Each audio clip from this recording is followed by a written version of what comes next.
it made me think, am I solving the problem? I'm a very business-oriented person. Like, I want to solve problems, and I don't feel comfortable to sell something if I don't know 100% that is making the impact or solving the problem that I'm setting myself out to solve. And what I came to realize is it takes a lot of fucking effort, but we're not going to shy away from it. I think it's planning for the future, it's planning for the long haul. Because once we do have that service figured out, there's not going to be anything like it in the market. So I think it's a good investment. There is no right way to do business. If you're making money, you're doing the right way. Very first solo podcast today because I think it's good. I'm going to talk to myself, a little bit of therapy, a little bit of fleshing out some ideas. I don't know if it's fleshing out or flushing out. Fleshing out sounds kind of sick. I don't like it. We'll work out some ideas that I have in my brain. And yeah, so today I want to talk about a few things. Product and service development, effort, and experience that I've had recently working with another marketing agency, and defining your ID, the way that you identify yourself. We're still working on that. So welcome to another episode. I've been thinking about this, I think ever since I started my career in, finance, and when I started with life insurance, of developing your service and product. I had an issue in being a salesperson, like coming in and just selling insurance. And I would tell myself, but it's such a small part of it. There's so many issues. Like, it's not like the issue, because I was thinking finance, right? But I always had a difficult wrapping my mind around just selling a product and not seeing a holistic view and trying to solve the problem. Let's say your personal finances. So I thought, okay, I'm gonna go towards financial planning. And I started getting, studying for that. I didn't really like it personally. Like, I tried having a client and it was just not something that interested me too much once I got into it. And then I got an opportunity to partner up with a senior partner who had been in finance at higher levels, corporate level, to create a business for consulting towards smaller to mid-sized companies to consult them in finance, structure their company for finance, maybe before taking them public, way before, just getting the right structure to getting funding. And then we developed it. We went into finding funding, and in that time, I came to the same problem. Very senior partner, doctorates, 2 masters, like a very accredited person that knew what they were doing. I was learning, and I started focusing more in the business side of it, marketing, publicity, and something that again caught my attention was, what service are we serving? What's the structure of the service, exactly what we're gonna do? And I had a hard time just going in and we'll consult you, we'll see what's wrong. I guess my mind was always looking for a package or a structure around what we're offering or the exact problem that we're solving. And anyway, we got out of that business and I started in content, basically content. Yeah, 2019, hired a videographer, a graphic designer, and went off into the social media space, and we started making content. And again, at the beginning, I'll go back into the insurance, and I think it ties into a little bit of identifying what you want to do. I know I could have made a lot of money in life insurance. I understood it, how it worked and everything. I know I could have stuck to it and made quite a bit of money if I changed. And I saw myself as a salesperson. I was just trying to sell the product. And then it takes me to 2019 and until last year, maybe. In the real estate side, we were just doing content and a little bit of strategy. But it made me think, again, am I solving the problem? I'm a very business-oriented person. I want to solve problems, and I don't feel comfortable to sell something if I don't know 100% that is making the impact or solving the problem that I'm setting myself out to solve. And when I'm creating content, if it's not, the right strategy, if you don't know your buying persona, like who you're speaking to, if you don't know the pain points of that person that they're suffering, so you can communicate those, if you don't know the channels that they're in, if you don't know, even if content is actually for you, maybe it's too expensive for you. Maybe there's another venue that will take less effort and you'll get better results. Again, I felt like, yes, I could have made more money if I structured my business and new realtor around just content production, but something held me back. Totally honest, I could be insecurity, could be something that doesn't want me to go that route. But in my mind, I tell myself, screw it. Like you wanna make something exceptional. You wanna solve a problem. So for the last year, I've been thinking about it and planning. And for the last couple months, since I was already doing this, but I discovered Alex Ramosi and read both his books, his new one that came out, read them, listened to them. And one of them is creating your offer, like creating an irresistible offer that you'd be stupid not to take it. And that spoke to me. I'm like, yes, that's what I'm trying to do, because I don't want to just sell content. That's not an offer, because the person buying the content, the real estate brokerage, whatever, like they have to already know exactly what that content is going to do for them and have that thought out, which it's hard to come across somebody who already has all that planning because it's not their domain. So I went back into thinking, I want to develop a solution to what? Leads, right? To stability, to creating a business that's stable. And that sent me into start to develop a new product that I kind of stepped back on the content for selling content packages for realtors. And I started developing, all right, let's solve a big problem. And what does that mean? Finding somebody that has those big problems, has the money to pay for them, and as well, actually developing something that's exceptional. No mediocrity. I don't want to be mediocre.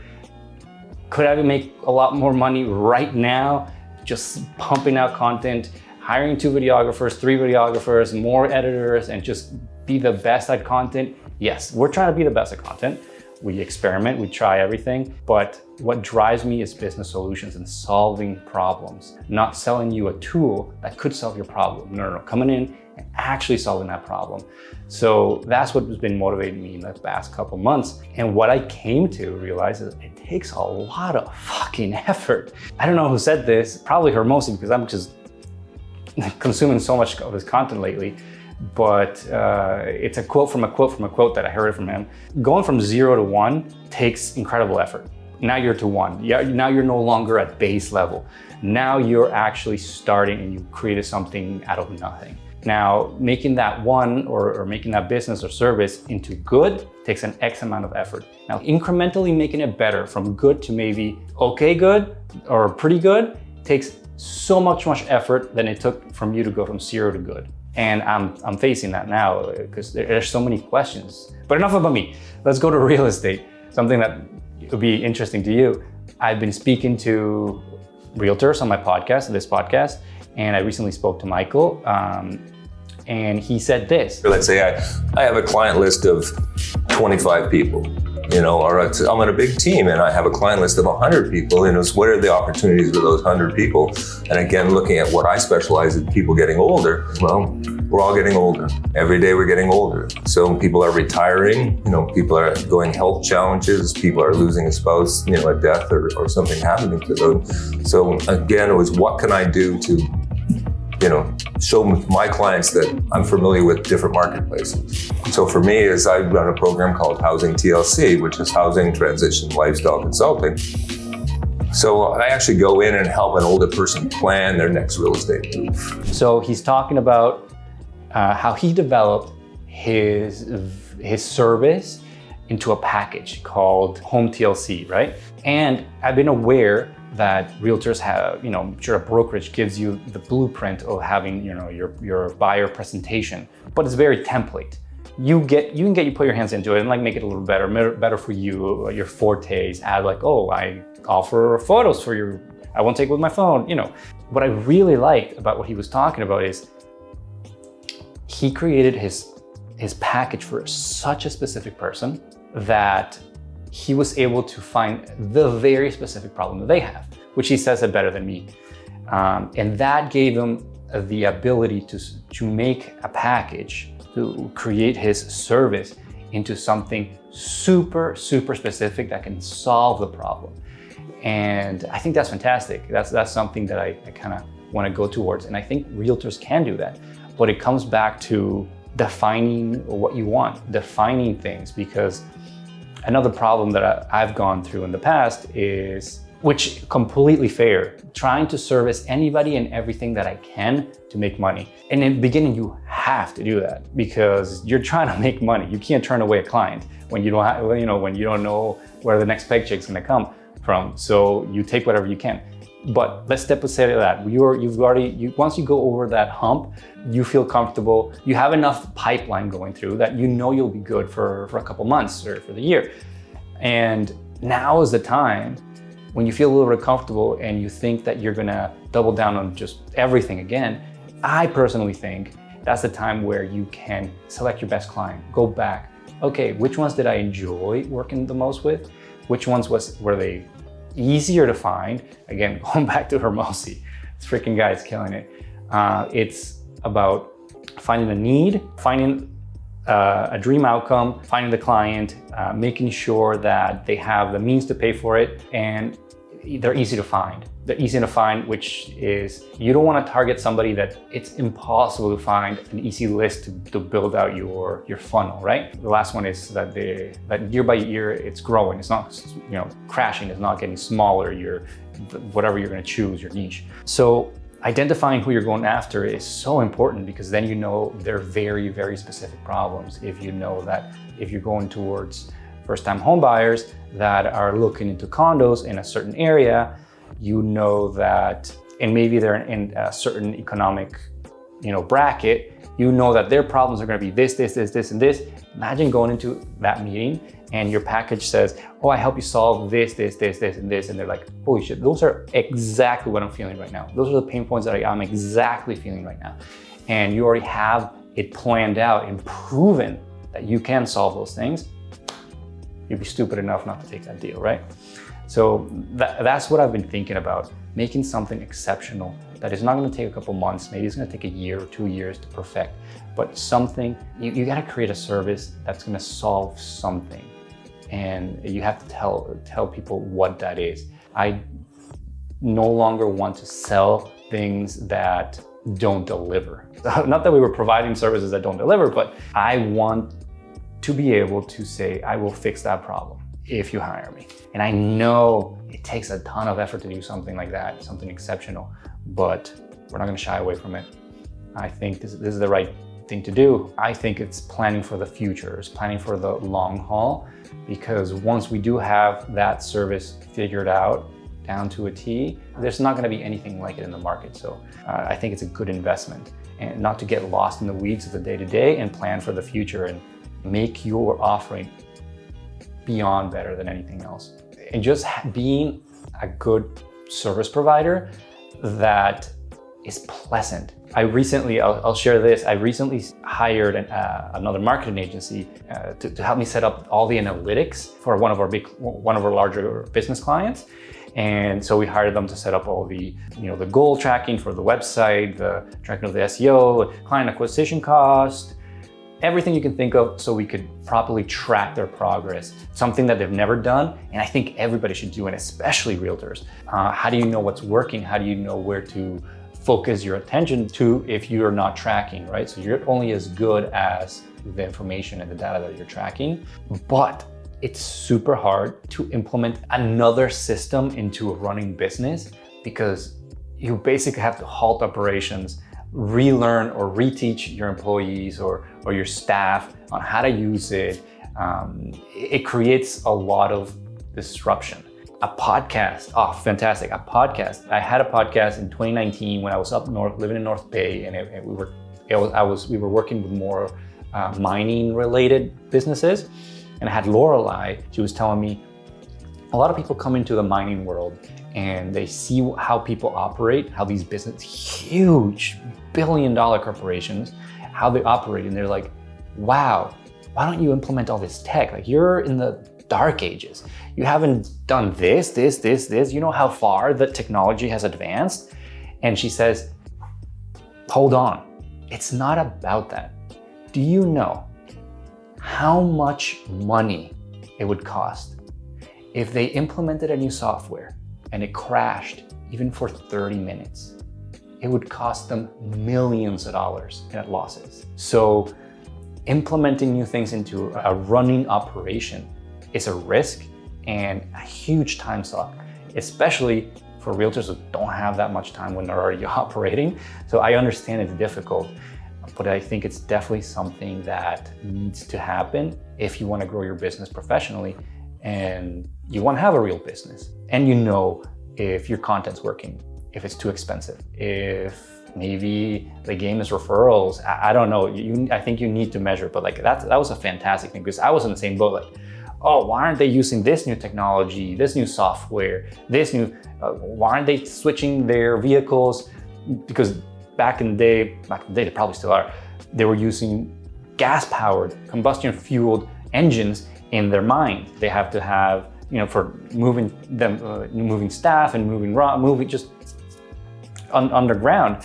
And obviously that means a ton of things like ventilation, safety, all these kind of stuff. And electrical vehicles started happening and developing actually in a cool company there in North Bay that's doing it. They're retrofitting vehicles to have the electrical. Well, that's an easy thing to do. Why don't they just do that? But the amount of work, training, new staff, the switch to do that would be a huge cost. Imagine if there's a road in the bump and something happens and all things shut down, that could break a company, that could literally lose them hundreds of millions of dollars. So don't feel too bad about yourself that you haven't implemented something like that, but I think it's very important. So working with this agency, I hire them. I try to outline, whenever I'm working with anybody, or I try to outline what we're gonna do very, very well. So we both parties know what's gonna happen. But this agency that I hired, much bigger than my agency, showed, had the first presentation. I met the owner, one of the owners, and I was like, okay, I like this guy. I like what he showed me, he showed me what he can do. Well, let's work with him. So I hire them, get them paid in full, and let's go. I don't hear from them for a week, which is fine because we schedule meetings and whatnot, but it made me think like, I was on the other side of hiring an agency and I felt like what it is not to know what's happening. When is going to be the next meeting? What are the steps that you're going to take? What's the roadmap of working here? I was very unimpressed and I thought to myself, wow, this is what it feels like. It sucks. I don't know what the next step is. He said that he was going to send me a list of things that I needed to provide. Never happened. And so I'm left at, okay, I paid these guys. Do I take over and basically tell them what's going to happen and, alpha their asses and tell them, okay, I want this done, this, and this is how you're going to do it. My decision was, you know what, I'm going to let it happen and go through the whole experience and learn from it, because I don't want to be that kind of agency that leaves people guessing of what's going to happen, when am I going to get something. I want to be able to outline what you can expect, when, how. I want to hold people's hands and make them feel that they're taken care of and not forgotten. And I think since we're all service providers, that's something that we have to consider.